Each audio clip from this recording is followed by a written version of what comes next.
ሰላም ጤና ይስጥልን ተመልካቾቻችን። የፋኖ ኃይሎች ወሳኝና ቁልፍ የሆነችውን የጋሸና ከተማን በቁጥጥራቸው ማስገባታቸው እየተገለጸ ነው። መረጃዎች እንደሚያመለክቱት ከባባድ ምሽጎች ተሰብረው ነው ፋኖዎች በአሁኑ ሰዓት የጋሸናን ከተማ በመክበብ ወሳኝ የተባሉ የከተማዋን ክፍሎች በእጃቸው ያስገቡት። ሌሎች በወሎ አካባቢ የሚገኙ ቦታዎችንም ፋኖዎች በእጃቸው ያስገቡ ነው። በትላንትናው ዕለት የኮንን ከተማ መቆጣጠራቸው ይታወሳል። የዘውትር ተሳታፊያችን መስመር ላይ ይገኛል። እንግዲህ የጋሸና ከተማ በጣም ወሳኝ ቁልፍ ቦታ ናት። በባለፈው የህወሓትና የፌዴራል መንግስቱ ጦርነት ወቅት ጋሸናን ለመያዝ በሁለቱ ኃይሎች መሃል የተደረገውን ፍልሚያ እናስታውሳለን። እቺ ከተማ ወታደራዊ ጠቀሜታዋ የጎላ በመሆኑ የኃይል የበላይነት የያዘ አካል ለወታደራዊ ጠቀሜታ ወይም ወታደራዊ የበላይነት ሊኖረው እንደሚችል ነው የሚታመነው። እስቲ የጋሸና ከተማ በፋኖች እጅ መግባቱን በተመለከተ ያለው መረጃ ምን ይመስላል?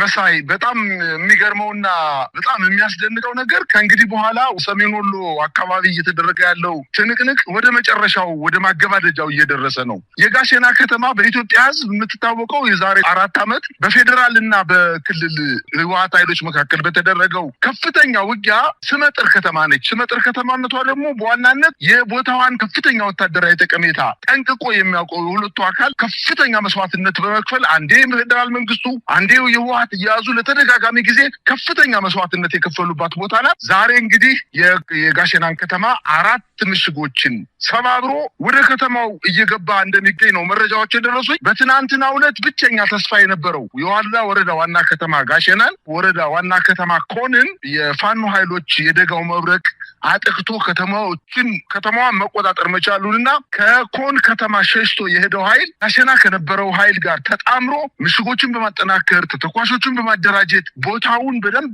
አድርጎ ጠብቆ ለፋኖ ኃይሎች ላለማስነጠቅ ከፍተኛ ጥረት አድርጎ ነበረ። ነገር ግን በተለይ የደጋው መብረቅ ክፍለ ጦር በ3 አቅጣጫ ወደ ከተማው ዘልቆ በመግባት ምሽጎችን በማፈራረስ በርካታ ምርኮዎችን በእጃቸው በማስገባት በዛሬው ዕለት ከፍተኛ የሆነ ድል ተጎናጽፈዋል። ይቺ የጋሸና ከተማ ቁጥጥር ስር መሆኗ ከፍተኛ ወታደራዊ ክሳራ ነው የደረሰበት። ምክንያቱም ላሊበላ ከተማ ያለው የመንግስት ኃይል በየትም አቅጣጫ ሊወጣ አይችልም፣ ተቆርጦ ቀረ ማለት ነው። ጋሸና ከተማ ተያዘች ማለት ላሊበላ ያለው ኃይል ወደ የትኛውም መንገድ መውጣት አይችልም። ምናልባትም ደግሞ ምንም አይነት የወታደራዊ የሚሆን የምግብ አቅርቦት ሊቀርብለት አይችልም በአውሮፕላን ካልሆነ በስተቀር። ላሊበላ ከእንግዲህ በኋላ በምድር የሚደረግ ግንኙነት ተቋረጠ ማለት ነው። ስለዚህ ጋሸና ጋይንትን ለመያዝ ንፋስ መውጫን ከተማን ለመያዝ ወደ ደቡብ ጎንደር ዘልቆ ለመግባት እንዲሁም ወደ ሰሜን ጎንደር አካባቢ ወደ በለሳ ወደ ሌሎች የሰሜን ጎንደር አካባቢዎች ወደ ደባርቅ ወደ ዳባት አካባቢ ቆርጦ ለመግባትና ጎንደርና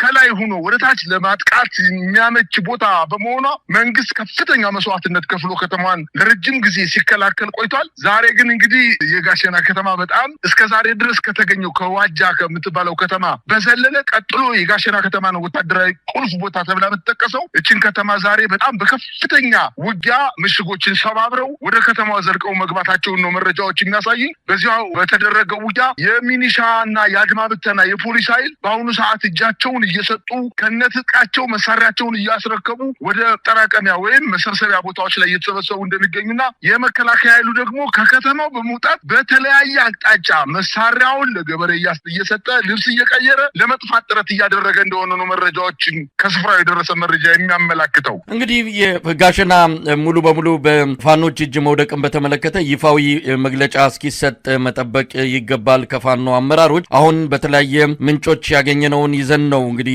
ዜናውን ለተመልካች ለማድረስ የመጣ ነው። 4 ምሽጎች ተሰብሯል። እዛ አካባቢ ያሉትን ምሽጎች እኔም በአካል ሄጄ አይቻለሁ። በጣም ከባድ ምሽግ ነው የተሰራው። ያኔ ህወሓት በጦርነቱ ጊዜ በጣም ረጅም ምሽጎችን ከጋሸና መውጫ ደብረታቦር በኩልና በዚህ በወልዲያ ሜጃ በኩል ያሉትን 2 አካባቢዎች ላይ የሰራቸው ምሽጎች በጣም አደገኛ እንደነበሩ አስታውሳለሁ። አሁን እነዚህ አካባቢ ያሉትን ምሽጎች በመስበር ነው ፋኖች ወደ ጋሸና ከተማ ዘልቀው የገቡት። ቁልፍ ቦታዎችን እንዲያዙ ነው የሚነገረው። እንግዲህ የጋሸና መያዝ ምናልባትም የጠቃላይ የወሎ አካባቢ ያለውን የጦርነት አካሄድ ሊቀይረው ይችላል። ቅርጹን፣ መልኩን፣ አካሄዱን፣ ፍጥነቱን ሁሉን ነገር መቀየሩ የሚጠበቅ ይሆናል። እስቲ ከዚህ አንጻር ምን ይታያል? በሌሎች አካባቢዎችም በወልዲያም ያለው ሁኔታ በተለያየ መልኩ በሚቀጥሉት ቀናት ውስጥ ለውጥ እንደሚታይ ነው የሚነገረው። አገዛዙ ኃይሉን ቢያከማችም ነገር ግን ወጥቶ ለማጥቃት ያደረጋቸው ሙከራዎች በተደጋጋሚ በመቀልበሳቸው ኃይሉ እየተዳከመ እንዳለን የሰማ ነው። ምን ማለት ይቻላል እዚህ ጊዜ ላይ ሆነን? መሳይ የጋሸና ከተማ መያዝ የጦርነት አቅጣጫውን ይቀይራል ነበር ያልከው አንተ። ነገር ግን ኦልሬዲ ቀይሮታል እኮ። ምክንያቱም ከእንግዲህ በኋላ ሰራዊቱ ከደቡብ ጎንደር ወደ ሰሜን ወሎ፣ ከሰሜን ወሎ ወደ ደቡብ ወሎ፣ ከሰሜን ወሎ ወደ ሰቆጣ፣ ከሰሜን ወሎ ወደ ተለያዩ አካባቢዎች ተንቀሳቅሶ ማጥቃት፣ መከላከል እንዲሁም መልሶ ማጥቃትን የማይችልበት ደረጃ ላይ ነው የተገኘው። ጋሸና ከተማ እንዲሁ በቀላሉ ዝም ብሎ የምትገምታት ከተማ አይደለችም። እጅግ ሲበዛ ቁልፍ ወታደራዊ ጠቀሜታ ያላት ቦታ ነች። እችን ከተማ እንግዲህ ሰራዊቱን በሙሉ እዛ የነበረው የሰራዊት ክምችት የትየለሌ ነበር ማለት ይቻላል። ምክንያቱም የመንግስት ኃይል ራሱ የጋሸና ከተማን ከፍተኛ የሆነ ጥቅም እንደምትሰጥ ስላወቀ ይችን ከተማ ላለማስደፈር ከፍተኛ ዝግጅት ሲያደርግ ኑሯል። እንግዲህ በርካታ ቀናት ዝግጅት ያደረገባት የጋሸና ከተማ ባልተጠበቀ እና በጣም በሚያስደንቅ ወታደራዊ ስልት ከተማዋን ቆጣጠር መቻላቸው የሚደንቅ ነው። እኔ በጣም የገረመኝ መሳይ የፋኖ የማጥቃት እቅድ በጣም የሚገርም ነው።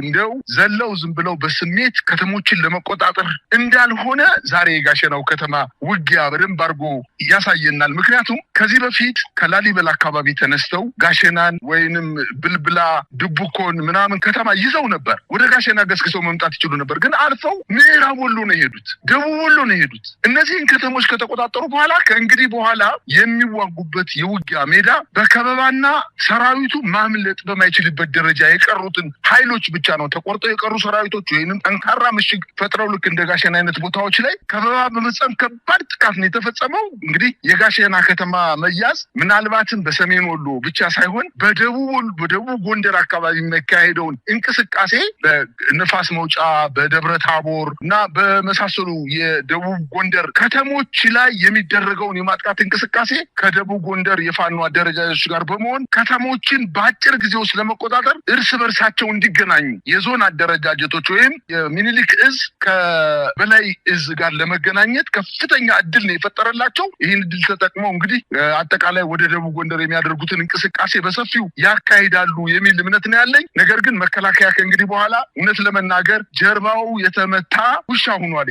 ይህንም አራት እግሩ የማይንቀሳቀስ ወይንም ጭንቅላቱን የተመታ እባብ ነው የሆነበት ዛሬ የጋሸና ከተማ መያዝ። ከእንግዲህ በኋላ ከጋሸና ከተማ የተበተነው የመከላከያ ሰራዊት እጅ ከመስጠት ውጭ ሌላ አማራጭ የለውም። ምክንያቱም በነፋስ መውጫ አካባቢ ወይንም በመቄት ገረገራ አካባቢ ከተሞቹ በፋኖ ተይዘዋል። እንግዲህ መቄትና ገረገራ ከጋሸና ወደ ደቡብ ጎንደር መሀል ስንመጣ የምናገኛቸው ከተሞች ናቸው። ያ መንገድ መጀመሪያ ቆርጠውታል። ስለዚህ የትኛውም ወደ ዋድላ መሄድ አይችሉም፣ ወደ ላሊበላ መሄድ አይችሉም፣ ወደ ደቡብ ጎንደር መሄድ አይችሉም፣ ወደ ወልዲያ መሄድ አይችሉም። ስለዚህ ጋሸና ላይ የተቆረጠውና አሁን ተሸንፎ የተመታው ሰራዊት በከፍተኛ ደረጃ እጅ ሊሰጥ እንደሚችልና ራሱን አደራጅቶ መልሶ ተከላክሎ ራሱን ማስከበር እንደማይችል ሁነኛ ማሳያ ናት። እንግዲህ ጋሸና በመያዟ ከእንግዲህ በኋላ የመከላከያ ሰራዊቱ ያበቃለት መሆኑን ነው። አጠቃላይ ወረድ እዛ አካባቢ እየተደረገው በተለይ ሰሜን ወሎ እየተደረገ ያለው ውጊያ አሁን ላሊበላ ላይ ብቻ ነው መከላከያው ያለ። ላሊበላም ከእንግዲህ በኋላ በጋሸና አድርጎ ምንም አይነት ወታደራዊ ድጋፍ ለመስጠት በማይቻልበት ደረጃ ነው ከተሞቹ የተቆጣጠሯቸው። ስለዚህ በጣም አስቸጋሪ ሁኔታ ነው የተፈጠረበት ለመንግስት። ይሄ ነው እንግዲህ መረጃዎች የሚያመላክቱት። መሳይ እንግዲህ አጠቃላይ ወሎ ያለውን ነገር እየተከታተልን ያለነው። ወልዲያ ሰሞኑንም እንደዚሁ በደፈጣ ጥቃት የክልሉ የወረዳው የዛ አካባቢ የብልጽግና አመራሮች በደፈጣ ጥቃት የተመቱበት ሁኔታ፣ እንደዚሁም በሌሎች ቀጠናዎችም የአገዛዙ ኃይሎች ከፍተኛ ኪሳራ የደረሰባቸው እንደሆነ ሲገለጽ ቆይቷል። ለዚህም የተለያዩ ምክንያቶችን እያቀረበ ከዚህም ባሻገር የሃይማኖት ካርድ በመምዘዝ የእስልምና አባትን በሴራ እንዲገደሉ ከተደረገ በኋላ ተቃውሞ እንዲነሳና የፋኖ እንቅስቃሴ ላይ የኢትዮጵያ ሙስሊሞች፣ የአማራ ሙስሊሞች ሰልፍ እንዲያደርጉ ሁሉ በአገዛዙ ከፍተኛ ርብርብ የተደረገበት ሁኔታ ነው የተከሰተው። ስለዚህ እየተሸነፈ በመጣ ቁጥር፣ እየተመታ በመጣ ቁጥር አደገኛ የሆኑ የኢትዮጵያ ሕዝብ እርስ በርሱ እንዲተላለቅ የሚያደርጉ አጀንዳዎችን የመምዘዝና ያንንም በከፍተኛ ወጪና የኢንተለጀንስ ስራ ሊያቀጣጥልና ደም ሊያቃባ ስለሚችል ከፍተኛ ጥንቃቄ መደረግ እንዳለበት ከወዲሁ መልእክቶች እየተሰሙ ነው። የሚጨምረው ካለ መሳይ፣ በዚህ በመካነ ሰላም አካባቢ የተፈጠረው ችግር የመካነ ሰላም ሕዝብ ብቻ ሳይሆን አጠቃላይ የአማራ ሕዝብ በደንብ አድርጎ ስርግንዱን ተረድቶታል። ባይረዳው ኑሮማ እነሱ ባቀዱትና በጠነሰሱ ሴራ አማካኝነት የአማራ ሕዝብ ለሁለት ተከፍሎ አንተ ክርስቲያን አንተ ሙስሊም ተብሎ ይተላለቅ ነበረ። ነገር ግን ሴራውን አውቀውታል። መንግስት በአማራ ሕዝብ ላይ ያለችው ብቸኛ ካርድ ሃይማኖት ካርድ መዞ እርስ በርሳቸው ለማጫረስ ነበር ፍላጎት ያሳየው። ታወቀበት። የግማሽ ቀን የሆነ የተወሰኑ ሰዎች በፌስቡክ ላይ የተለጠፉ ነገሮችን በማየት የተወሰነ እንቅስቃሴ አድርገው ነበር። ግን የዛ ከተማ ትልልቅ የሃይማኖት አባቶች፣ ትልልቅ ሽማግሌዎች ከክርስቲያኑ ጋር አብረው ተጻምረው ሲሰሩ ችግሮቻቸውን በሽምግልና ሲፈቱ የነበሩ ሰዎች ቁጭ ብለው ተነጋግረው ይሄ ነገር ከኛ አይደለም፣ ስርግንዱ ከኛ አይደለም፣ ከሌላ ቦታ የመጣ ነው፣ ስለዚህ መፍትሄ ልንሰጠው ይገባል።